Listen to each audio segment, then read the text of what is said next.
사실상 차기 일본 총리직에 오를 다카이치 사나이의 자민당 총재는 대표적인 우파 정치인입니다. 한일 관계에 적지 않은 파장이 일 것이라는 우려가 나오는데요. 협력 기조에는 큰 변화가 없을 것이라는 분석도 적지 않습니다. 신세롬 기자입니다. 전후 최초의 여성 총리 탄생을 앞두고 일본 시민들은 새 바람을 기대하고 있습니다. 다만 강경 보수 성향의 다카이치 신임 총재가 총리 취임 후 한국 등과 마찰을 빚는 것은 아닐지 우려도 나옵니다. アジア関係がちょっと心配ではありますけれど、そこはうまくやっていけるんじゃないかと期待はしています。 다카이치 총재는 강요 시절부터 태평양 전쟁 A급 전범들이 합사된 야스쿠니 신사를 정기적으로 참배하며 역사인식의 극우 성향을 보여왔습니다. 일본인으로서 당연한 행동일 뿐 외교 문제가 아니라는 주장입니다. それぞれの国のために殉じられた方のご慰霊というものはそれぞれの国民が自らの心に従って行うものだと思います。 다카이치 총재는 취임 후 첫 기자회견에서 한미일이 협력해 나가지 않으면 안 된다면서도 야스쿠니 참배 여부에 대해서는 적시에 적절하게 판단하겠다고만 했습니다. 만약 다카이치 총재가 총리 재임 중 참배를 강행한다면 2013년 아베 신조 전 총리가 참배한 이후 첫 사례가 됩니다. 다카이치 총재는 영토 문제에서도 기존 내각보다 더 강경한 태도를 보일 수 있습니다. 지난달 27일 토론회에서는 일본이 독도 영유권을 주장하는 행사에 참석하는 정부 대표의 급을 차관급에서 장관급으로 격상하자고 했습니다. 전문가 의견은 엇갈립니다. 보수 지지층의 입장을 대변할 것이란 관측이 우세하지만 북중러가 밀착하는 상황에서 한국, 미국과의 관계를 관리하지 않을 수 없다는 전망도 있습니다. 한 전문가는 일본이 이재명 대통령을 우려했지만 실제로는 일본을 배려하는 것처럼 다카이치 총재도 실용 외교를 할 수 있다는 낙관적인 전망을 내놓기도 했습니다. 연합뉴스TV 신세롬입니다. 일본 집권 자민당 총재 선거에서 다카이치 사나이 전 경제안보 담당상이 당선됐습니다. 사실상 전후 최초의 여성 일본 총리 자리를 예약했습니다. 국제부 연결해서 자세한 내용 알아보겠습니다. 장효인 기자. 네, 일본 집권 자민당의 새 총재로 강경 보수 성향의 다카이치 사나이 전 경제안보 담당상이 당선됐습니다. 다카이치 신임 총재는 올해 64세 여성으로 이변이 없는 한 전후 최초의 일본 여성 총리 자리에 오를 걸로 보입니다. 1차 투표에서 다카이치 총재가 1위, 고이즈미 신지로 농림수산상이 2위를 차지했고 결선 투표 끝에 다카이치가 승리를 거머쥐었습니다. 다카이치 신임 총재는 비세습 정치인으로 보수 성향이 강해 여자 아베로도 불립니다. 세 번째 도전 끝에 당권을 잡았는데 선거 과정에선 보수 색채를 희석하려 노력했지만 보수 지지층을 고려한 국정 운영을 할 걸로 보입니다. 일본 국회는 오는 15일 총리 지명 선거를 치를 예정입니다.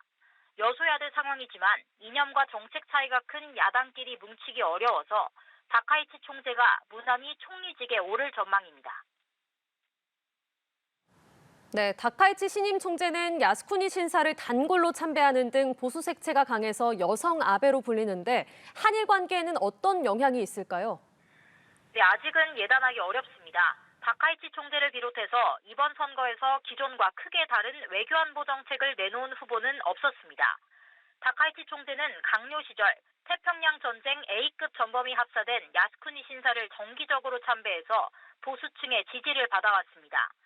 따라서 총리로 취임한 뒤에도 참배에 나설 가능성이 거론되는데 이런 역사 문제를 둘러싸고 한일 갈등이 불거질 수 있습니다. 다만 전문가들은 누가 총리가 되더라도 한일 관계를 중시하는 큰 기조는 변하지 않을 거라고 내다보고 있습니다. 도널드 트럼프 행정부가 미국 우선주의를 내세우는 와중에 북중러가 밀착하는 만큼 안보를 위해선 한일 협력이 필요하기 때문입니다. 새 일본 총리는 오는 28일 도널드 트럼프 대통령과 회담할 걸로 보입니다. 여기서 미일 동맹의 억지력 강화와 중국 정책 등이 논의될 걸로 보입니다. 지금까지 국제부에서 전해드렸습니다. 일본 집권 자민당 총재 선거에 출마한 극우 성향 다카이치 사나이 전 경제안보 담당상이 다케시마의 날 행사에 참석할 정부 대표자를 장관으로 격상해야 한다고 주장했습니다. 다카이치 전 경제안보 담당상은 어제 자민당 총재 선거 토론회에서 장관이 다케시마의 날에 당당히 나가면 좋지 않은가라고 말했습니다. 이어 눈치를 볼 필요가 없다면서 모두가 일본 영토라는 걸 알아야 하는 이야기라고 생각한다고 덧붙였습니다. 일본 정부는 지난 2013년부터 13년 연속으로 다케시마의 날에 차관급인 정무관을 보내왔습니다. 일본에서는 차기 총리로 선출이 유력한 새 자민당 총재 누가 뽑힐지가 관심사인데요. 누가 당선이 되더라도 지금보다는 보수 색채가 한층 강해질 전망입니다. 장효인 기자입니다. 다음 달 4일 일본 자민당 총재 선거는 총 5명의 후보로 치러질 전망입니다. 일찌감치 양강 구도가 굳어졌습니다. 다카이치 사나의 전 경제안보 담당상과 고이즈미 신지로 농림수산상은 최근 실시된 차기 총재 선호도 조사에서 20% 이상을 기록했습니다. 두 후보는 성별부터 출신 배경, 선거 전략까지 모두 다릅니다. 1993년 국회에 입성한 다카이치 전 담당상은 60대 여성, 비세습 정치인으로 보수색이 강합니다. 고이즈미 농림상은 40대 남성, 세습 의원으로 2009년 아버지 고이즈미 주니치로 전 총리의 지역구를 물려받았습니다. 다카이치 전 담당상은 총재 선거를 앞두고 강경 보수에서 온건 보수로 이미지 변신을 시도하고 있습니다. 야스쿠니 신사를 참배해온 게 한국, 중국과의 관계를 악화시킬 거라는 당내 우려를 키웠고 1년 전 총재 선거의 패인이었다고 본 겁니다. それぞれの国のために殉じられた方のご遺礼というものはそれぞれの国民が自らの心に従って行うものだと思います。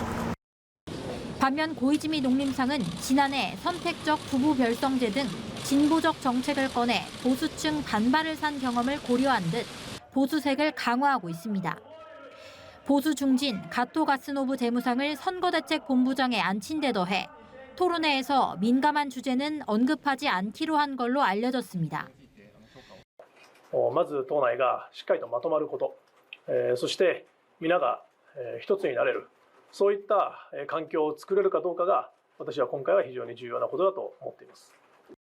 다만 현지 언론은 소수 여당의 현실을 고려해 후보들이 소비세 감세나 보수, 진보 대립 같은 논쟁을 피한다고 분석했습니다. 자민당 총재는 자민당 의원과 당원들이 뽑고 이후 의회에서 총리 선출이 진행됩니다.